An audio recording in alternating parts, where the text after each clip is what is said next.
Brexit is not forever. My name's Mike Cashman. There are more videos on Britannia Waives the Rules channel. Please subscribe if you'd like to see them. So, Brexit is not forever, and I should define that to say that I am using the term Brexit here, perhaps somewhat loosely, to talk about Britain's state of being outside the European Union as opposed to the event. So, another way of saying it could be Britain could rejoin. Now, there are some people who argue that, no, that's not possible. Britain could never rejoin. And I find sometimes in those discussions that the person arguing against rejoin likes to shift from topic to topic. So we talk about public consent and then the person will shift to, oh, well, the EU would never agree. And what about Schengen and so on? Now, these are all valid topics, but I'd just like to take them one by one, individually, and say, does each one on its own represent a showstopper for rejoining? So UK electorate is one factor, UK politicians, terms of possible re-entry, EU politicians, EU electorate, and the trade terms of independent deals as the sixth point. So let's first of all take the UK electorate. Is a lack of consent there a showstopper? And actually on that immediately I will agree, yes, it would be. We would need a strong majority of the UK electorate to want to rejoin the European Union for that to happen. And I don't just mean 51%, 52%. A significant majority is appropriate for a change of this significance, which is why one reason why we shouldn't have left in the first place, but never mind that for the moment. The thing about that one is, however, that's the direction in which public opinion is moving. Seeing Brexit as a mistake, seeing the advantages of being within the European Union, realising that trade with near neighbours is much more significant than trade with countries around the Pacific Ocean, particularly as fuel prices rise. And there's another reason why the mood is moving in that direction. Not simply the demographics, which is often quoted, but also the fact that the case for leaving the European Union in the first place was relatively poor. It was only made by dismissing experts. And we know it's poor because the government report, The Benefits of Brexit, I do keep banging on about that, but I would debate that with anybody in public because it is such rubbish. We know that that's come out without referring to any prior document making the case for the benefits of Brexit before leaving the European Union. And it's come out 2 years later, and it is such nonsense, as I've discussed in a separate video.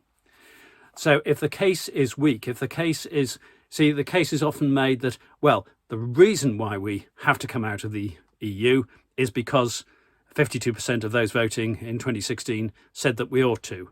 So, and that's quite a powerful argument, but it becomes much less powerful in time. In the mid-20s, why are we out of the European Union? Well, because 52% of those who voted in 2016 thought at that time that we ought to. It becomes less significant if there's no sound basis for it underlying that. So, yes, the UK electorate is significant, but that is the direction of travel of the way that the UK public is favouring. Okay, number 2, UK politicians. So what would happen if the UK public was in favour, but the UK politicians weren't? Well, we actually had that situation in reverse in 2016. In general, the politicians favoured Remain. The public voted, of those who voted, 52% voted to leave, and that is what carried the day. So I don't think reluctant rejoiners in politics would end up being a showstopper.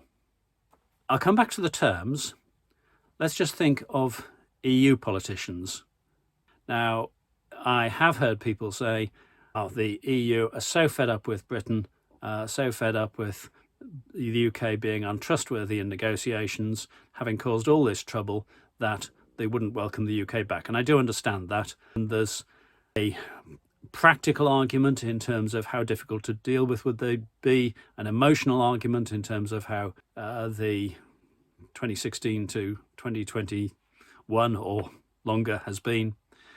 And there are practical considerations about the benefits of trade with a near neighbour. And also the powerful lesson the powerful message of a country that is left wanting to rejoin. In terms of the bad memories, I am only talking about a time in which the relevant politicians have ended their political careers. So a time in which we don't see Johnson, Gove, Truss, Frost, Raab, whatever on the political scene at all.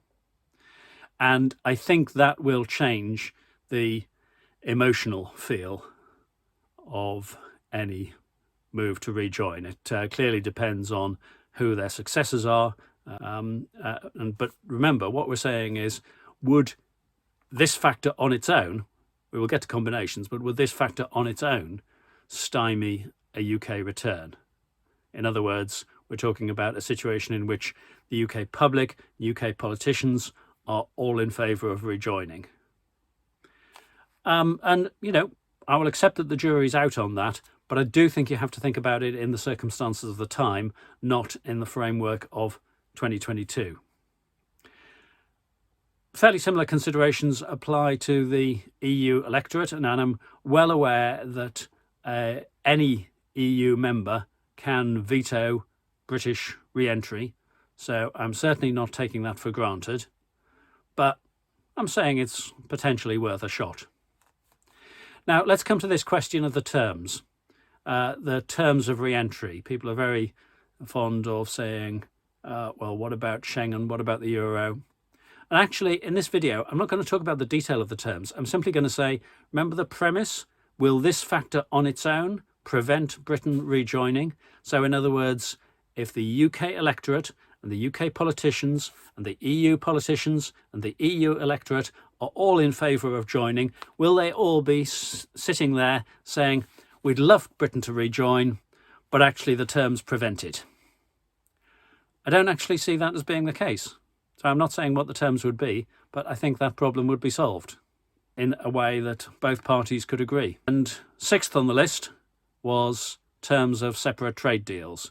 Now, I know there's been some attempt to burn the boats, but actually, you know, Britain joined the EEC in 1973 with, I think, 37 trade deals in force at that time, which were terminated in order to become a member of the EEC.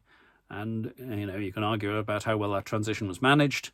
I'm just pointing out that it's possible. It is very difficult for a government to bind the hands of a future government. There is a valid separate question as to whether the UK would be whole at the time of rejoining, or whether Scotland might have voted for independence, or Northern Ireland participated in Irish reunification or Welsh independence. I'm not going to get into that in this video. Entry considerations apply in different ways for either the UK or the constituent countries. So that's considering those factors on their own. I don't think any of them on their own would be a showstopper, except the wishes of the UK electorate, which I think are very significant. What about in combinations? So, for example, EU politicians plus EU electorate plus a question of terms perhaps not being acceptable to the UK. Yes, I can see that as a possibility, but I do think that this is, to some extent, a bridge to cross when we come to it. We're not going to see overtures from the EU towards the UK well in advance of a significant move of public opinion, further more than we have already, and, you know, quite possibly some reform of our constitution. But those politicians' careers will end. Public opinion is moving. There's certainly a need for some reform of the British Constitution. Maybe we'll see that.